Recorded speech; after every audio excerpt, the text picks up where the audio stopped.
Taylor Kingston wrote this book, which is clearly made by historical research, because from what I read, even he was able to find the entire yearly issue of Schachzeitung, a magazine that has been published for more than maybe 100 years in the period of Nazi Germany. And so he found many of those yearly issues, and also this Schachblatt. So clearly he started to gather a lot of material that wasn't available to us today. Of course, if your goal in chess is just rating, okay, maybe this is not the book for you. If instead you are interested about chess history, then this book is fundamental. Why?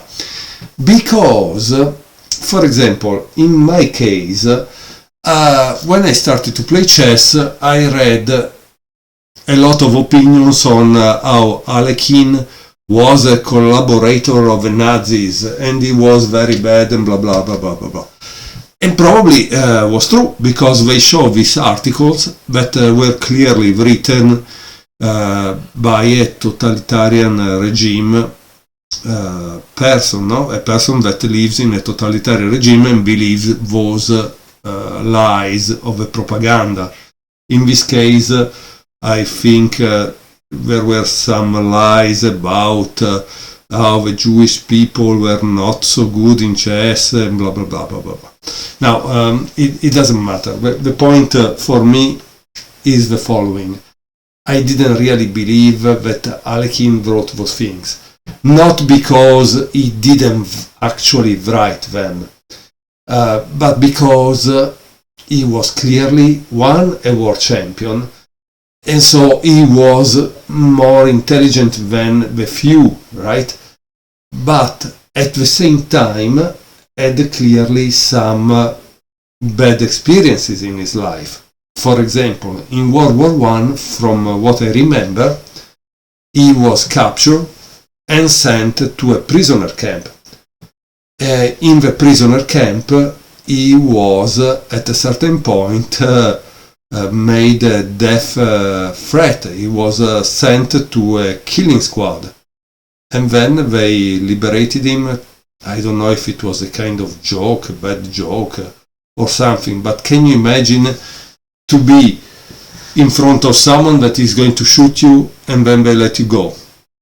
You understand that your attitude and upon life changes, right? And so what about World War II? Well, from this book I was able to understand that Alekhine was trying to escape from obviously the Nazi regime, but it wasn't so easy, because unfortunately it wasn't like today that you can get a train and go everywhere you want, a plane, and that's it, you know, you just show your passport, especially if you are American, and you can go where you want. No, unfortunately he had to pass a lot of customs, a lot of places where they ask him the documents, and if he didn't have the permission, they wouldn't let it go through. And for example, here it says, no, a very interesting thing. Most of France would go under German occupation, as seen in the map at Reich. Okay, and so this is a beautiful book, because as you can see, there are maps, there are photographs of the period. The author really did a historical work. Okay, so he did his job. It's up to us at this point to read it and to understand it, no? And he said the puppet French government at Vichy was allowed to administer the so-called free zone. For the chess world, the main significance of this was that the occupation zone included Saint-Aubin-le-Café, near Dieppe in Normandy, Le Caf, Germany, where Alekhine and his American-born wife Grace Wishart live in a chateau called La Châtellenie. Had Alekhine been there at the time of the French surrender, he might have been interned as a prisoner of war.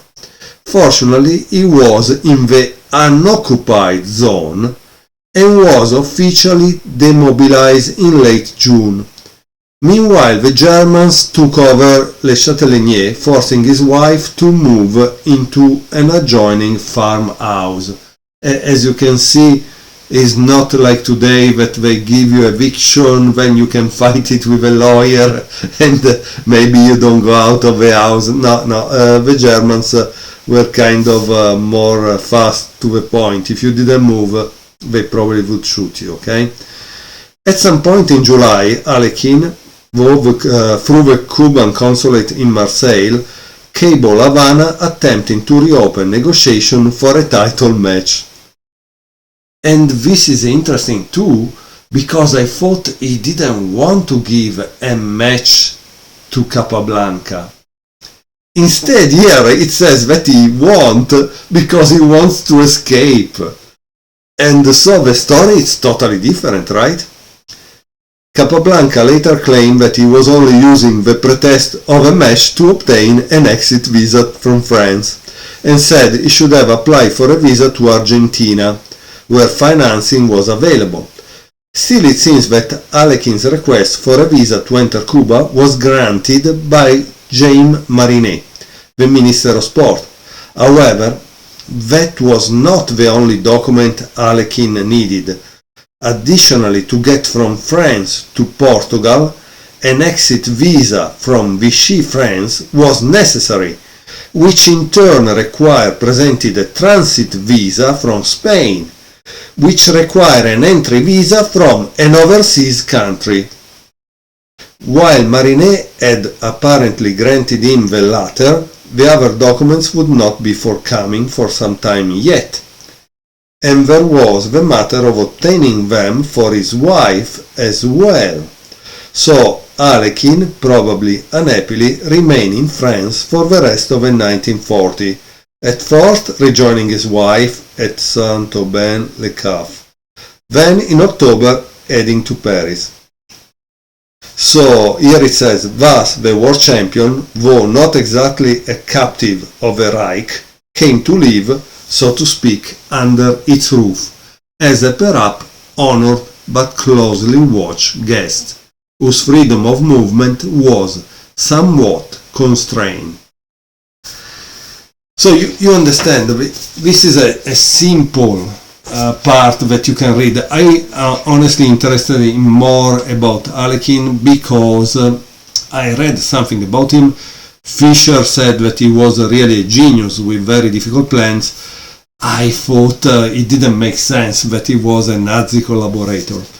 And to prove you this point, there is even another part that I want to read you that I find interesting, no?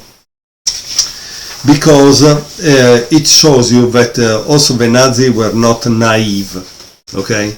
They were not naive at all. So here there is, for example, this at page 202. For some time the Reich, okay, I cannot pronounce because in German practically they are able to put 5 or 6 words together.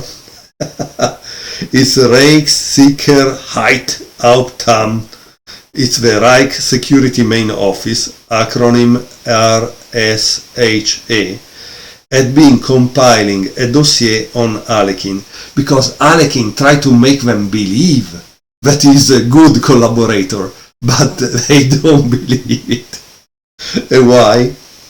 This did not mean he was under suspicion of any actual criminal or political offense. Rather, this was the sort of routine investigation done on any prominent foreigner in Germany, especially one who traveled to Spain and Portugal. However, the dossier raised several of what by Nazi standards were red flags. that in Tsarist Russia he was considered a Democrat, liberalist, and even a Red. That after taking French citizenship he felt 100% French and behaved tolerantly toward the Soviets. That in Paris he had joined a Freemason lodge, and finally that his wife was American. In some, Rohrer writes, Alekhine was portrayed as politically unreliable actor and opportunist who was not to be trusted. And this dossier was sent to another director on 9 April 1942. So you understand, things were kind of complicated in that time. Alekhine probably was playing everybody could because, believe it or not, at the end of the day, he was not getting a salary. He was only getting money if he would practically appease and make happy some people, right? So that's a fact. And here we see how this guy is going to everyone to be happy, you know. Freemason, Red for the Tsarists, it doesn't go against the Soviets. I mean, but at the same time, always in this book, you can read that Alekhine was very, very scared to be sent back to Russia. Because, and again, this is the thing that they don't tell you, in Russia under Stalin, obviously there were massacres that were worse than what the Nazi did, and that's a fact, no? And yet we have another champion, Botvinnik, that never denounced Stalin and its terrible communist. So guys, I think this is a very beautiful book because it collected clearly a lot of historical material. He has more than 140 games, and now, if you don't mind, I would like in fact to show you one game from Munich 1941. It's game 89.